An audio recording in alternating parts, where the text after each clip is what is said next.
Axes have been an invaluable tool to the evolution of humanity.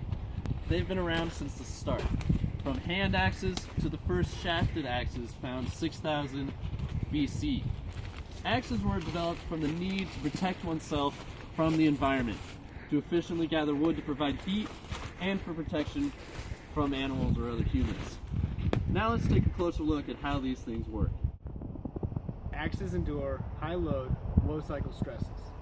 These stresses are focused in one plane, the swinging plane.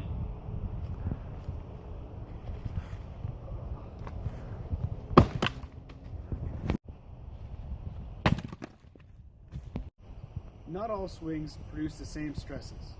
Ideally, the axe will pass all the way through the piece of wood.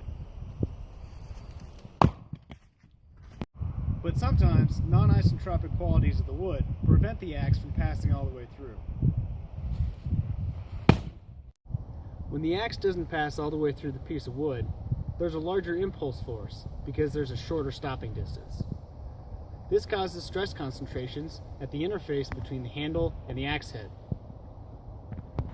Okay. The handle is designed to handle these stresses by being thicker at the head than at the handle, but also utilizing a thicker cross-section in the plane of the stress.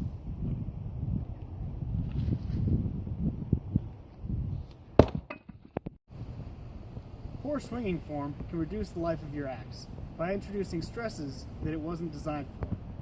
These include an off-plane swing where the axe does not hit center, or a mishit where the handle hits instead of the axe.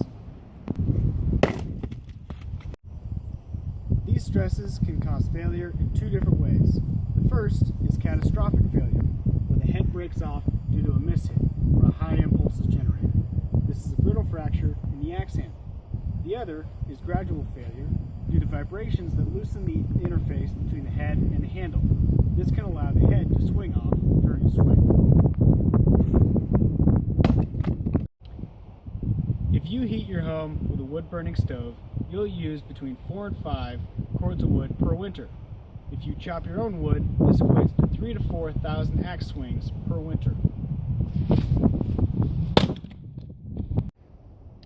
Traditional axes use wooden handles. Modern axes utilize a synthetic polymer with a higher yield strength to better handle the stresses. The joint design could still be improved by molding the plastic around the axe head, making one continuous piece. This would help prevent failure of the axe head. As you can see, axes have to withstand a lot. Axe technology has grown from just the axe to a saw, a chainsaw, all the way to a hydraulic wood splitter. But the axe might just be the only piece of Stone Age technology you have in your garage today.